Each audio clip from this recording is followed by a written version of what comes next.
할렐루야. 새벽 명수에 전에 올라 함께 예배하신 모든 분들과 영상으로 참여하신 모든 분들 위해 하나님께서 주시는 기쁨과 평화가 가득한 한 날이 되시기를 주님의 이름으로 축원합니다.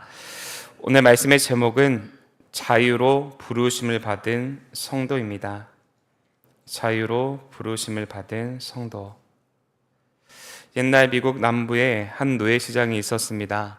하루는 한 부유한 신사가 그곳을 지나가게 되었습니다. 그때 그의 눈에 쇠사슬에 묶여 초라한 옷차림을 한 청년 노예를 보게 되었습니다. 그의 눈에는 두려움과 절망이 가득했었고, 신사는 그 청년을 불쌍히 여겨 값을 치르고 그를 사기로 합니다. 사람들은 그가 값비싼 값으로 노예를 산 것을 이상하게 여겼습니다. 거래가 끝나자 신사는 청년을 바라보며 이렇게 말했습니다. 이제 너는 자유다. 너는 너를 위해 값을 지불했고 너를 풀어주려고 여기 왔다라고 말합니다. 청년은 믿기지 않는데 이렇게 질문합니다. 정말 저는 이제부터 당신을 위해 일하지 않아도 되는 것입니까? 그때 신사는 미소를 지으며 대답합니다. 그렇다. 너는 이제 완전히 자유다. 그 순간 청년의 눈에는 눈물이 고였습니다. 그리고 그는 무릎을 꿇고 이렇게 말하였다 합니다. 그렇다면 저는 남은 평생 동안 당신을 섬기며 살겠습니다. 사랑하는 여러분, 이것이 바로 우리가 예수 그리스도 안에서 경험하는 참된 자유의 모습입니다. 우리는 죄와 사망과 그리고 율법의 쇠사슬에 묶여 있었지만 예수님께서는 우리를 피값으로 사셨습니다. 은이나 금이 아니라 하나님의 아들의 보혈로 죄의 삭을 치러 주셨습니다. 자신의 생명만큼 우리를 사랑하시어 죄악의 사슬로부터 자유한 삶을 살아갈 수 있도록 구원하여 주신 것입니다. 오늘 말씀은 크게 세 부분으로 나누어 볼 수 있습니다. 첫 번째 부분은 1절로 12절까지 말씀으로 그리스도 안에서 얻은 자유를 굳게 지키라입니다.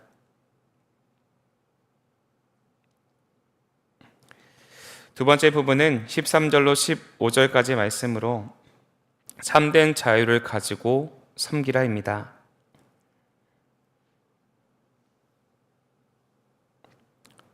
마지막 세 번째 부분은 16절로 26절까지 말씀으로 성령을 따라 행하는 삶입니다. 바라기는 오늘 말씀을 통하여서 하나님께서 우리에게 주신 자유를 어떻게 지키고 어떻게 사용할지에 대한 영적인 교훈과 기도의 제목을 얻는 복된 시간 되시기를 주님의 이름으로 축원합니다. 첫째로 그리스도 안에서 자유를 지켜야 합니다. 본문 1절입니다. 그리스도께서 우리를 자유롭게 하려고 자유를 주셨으니 그러므로 굳건하게 서서 다시는 종의 멍에를 매지 말라고 말씀하고 있습니다. 바울은 다시는 종의 멍에를 매지 말라 말하고 있습니다. 여기서 말하는 이 종의 멍에라고 하는 것은 영적인 굴리를 가리킵니다. 율법의 규례, 의식, 특히 할례와 같은 조건들이 다시 신앙의 무거운 짐으로 성도들의 어깨에 얹혀지고 있다는 것이지요. 당시 갈라디아 교회 안에는 율법주의자들이 몰래 들어와서 예수를 믿는 것만으로는 부족하다. 또 할례를 받아야 진짜 구원을 받는다.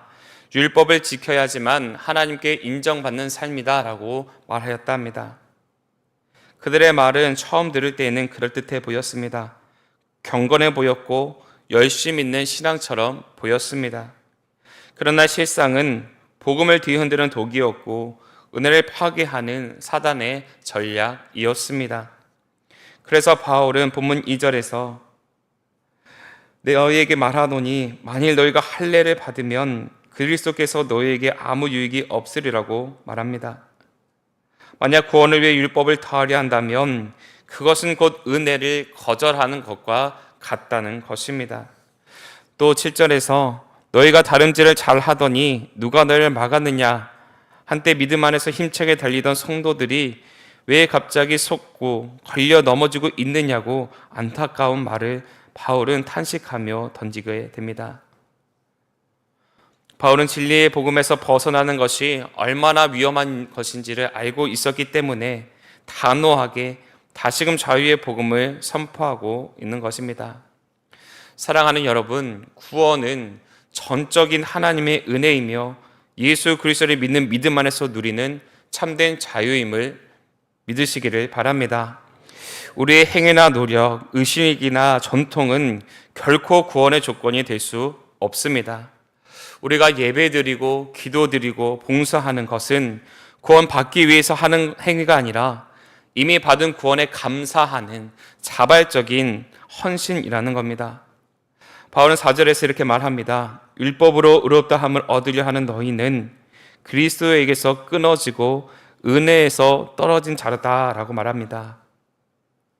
이 얼마나 무서운 말씀입니까?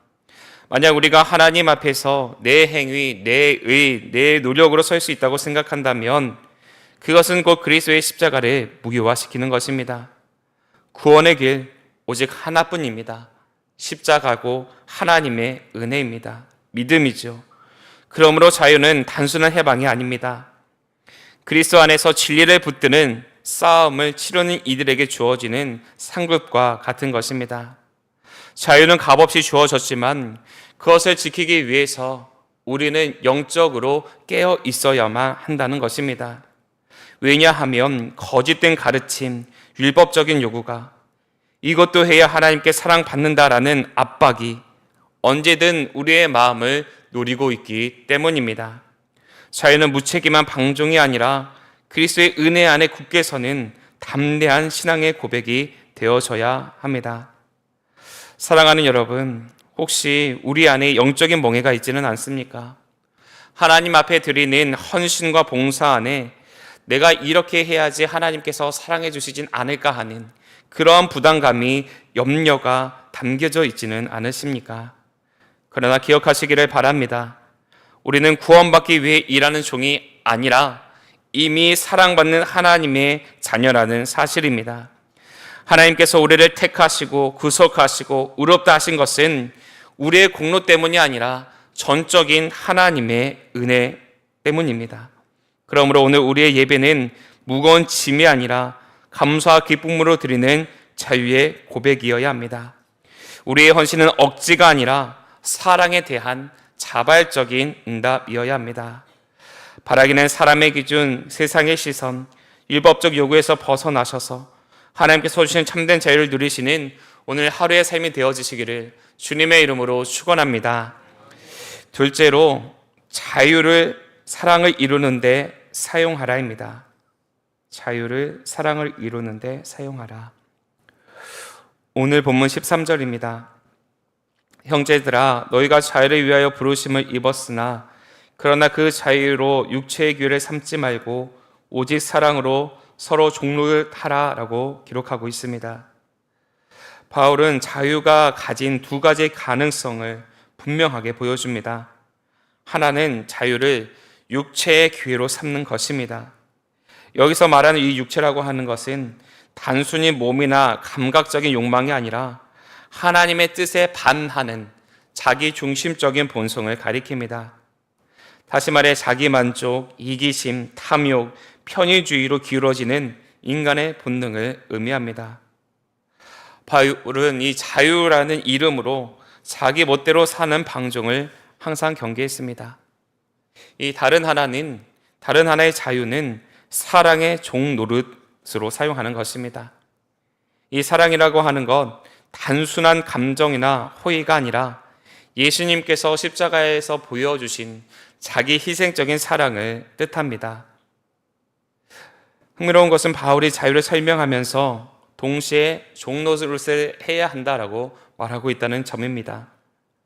그리스도 안에서 자유를 얻었지만 그 자유는 자기를 위해서 쓰는 것이 아니라 오히려 이웃을 위해 자신을 내어주는 섬김으로 나타나야 한다는 것입니다.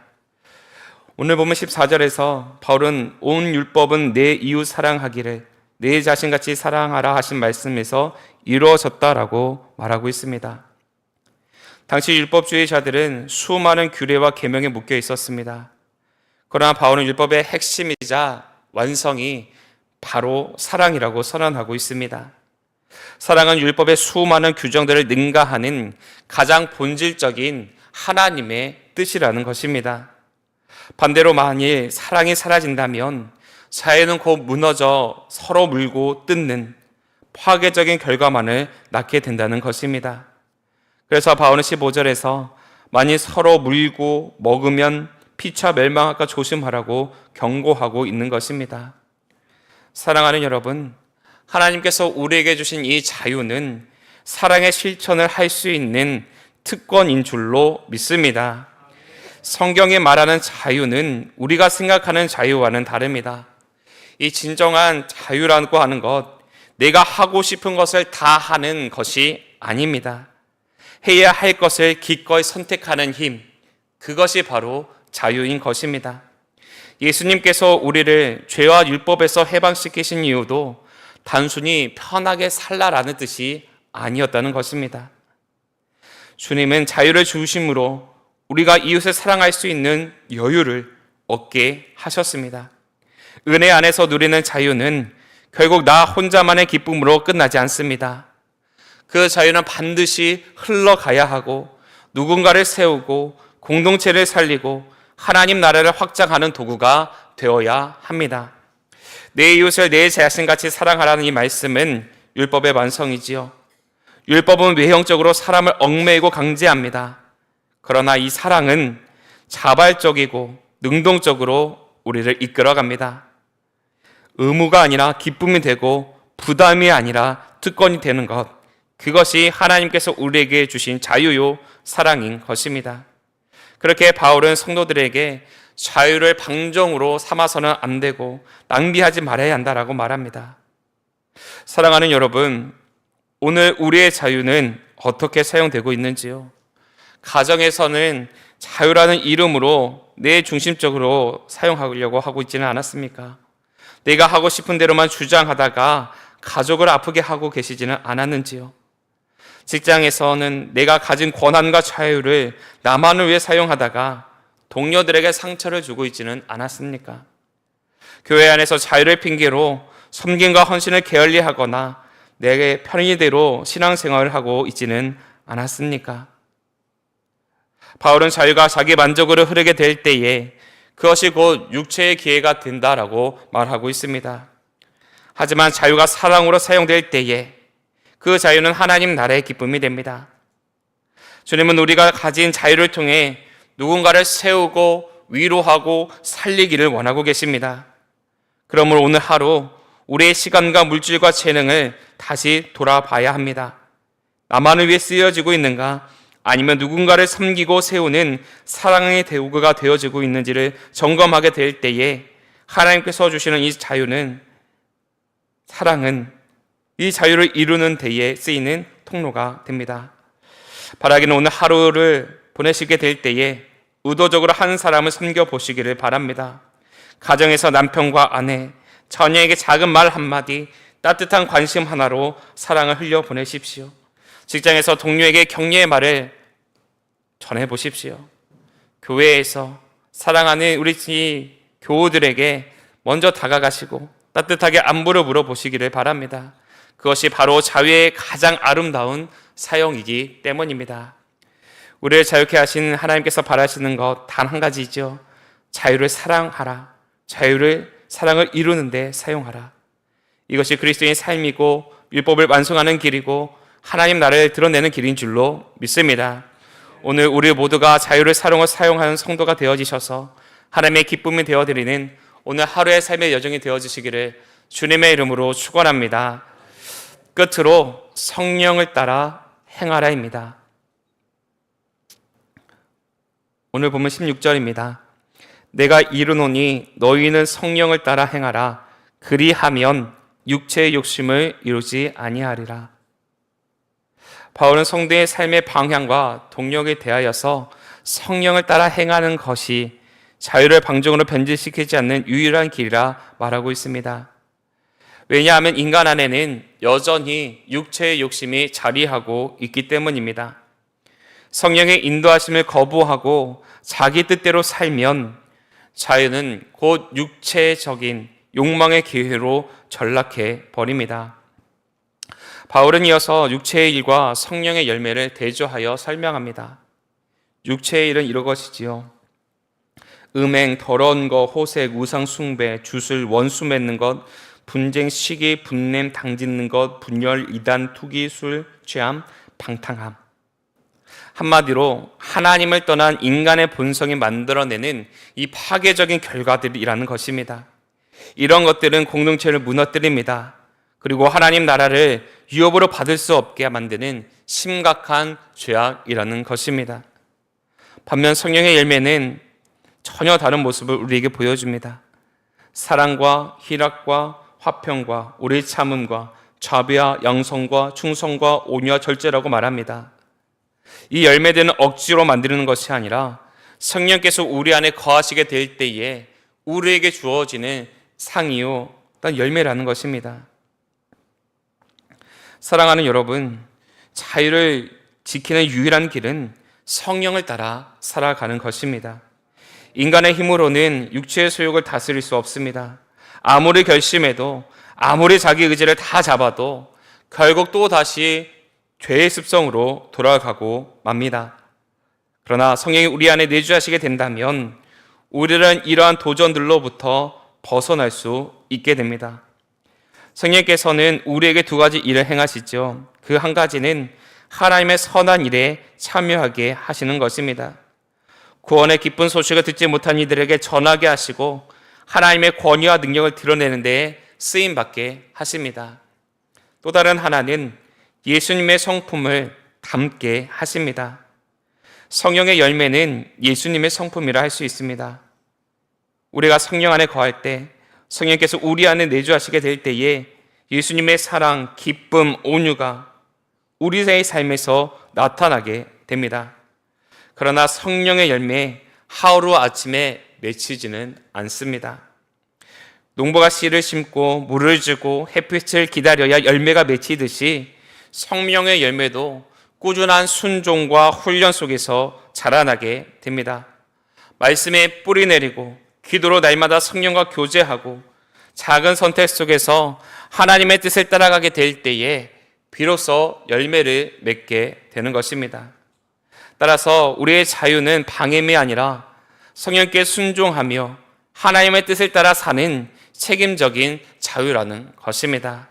성령을 따라 행할 때에만 자유는 온전히 보존되어지고 그 자유, 하나님 나라의 기쁨으로 열매 맺게 됩니다. 사랑하는 여러분, 성령으로 따라 사는 것은 날마다 작은 선택에서 시작됩니다. 아침에 눈을 뜨게 될 때에 기도하며 이렇게 고백하지요.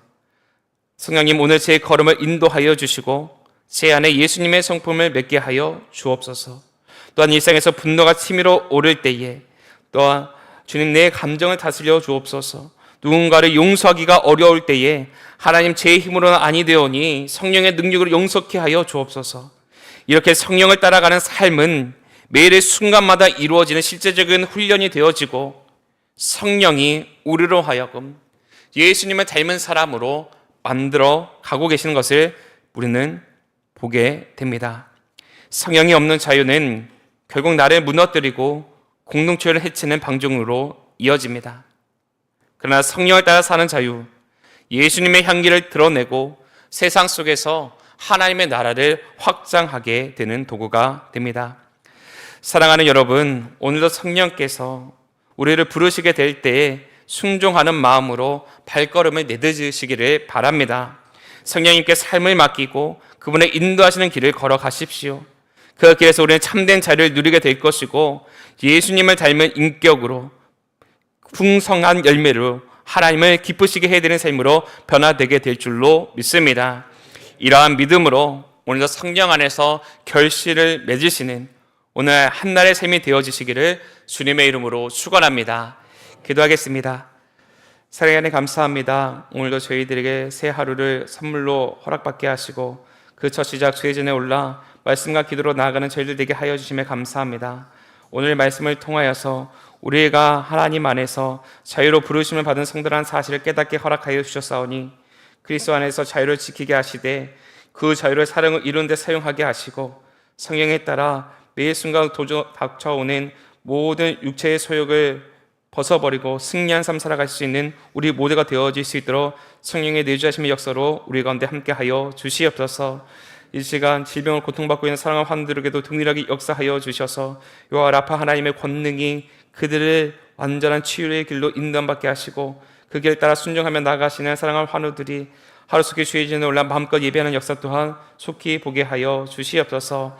이 시간 오늘도 우리 안에 역사하시는 그 하나님 앞에 감사하는 마음으로 준비한 예물 올려드립니다. 마음의 중심을 담아 드리는 예물이오니 이 예물을 흠양하여 주시고 드리는 손길에 부끄러지지 아니한 삶 살아갈 수 있도록 하늘의 신령한 복락으로 땅의 기름진 복으로 가득히 채워 주시옵소서. 오늘도 하나님 안에서 승리하는 복된 하나의 삶의 여정이 되게 하여 주실 줄로 믿고 감사하며 우리 주 예수 그리스도의 이름으로 기도하옵나이다. 아멘.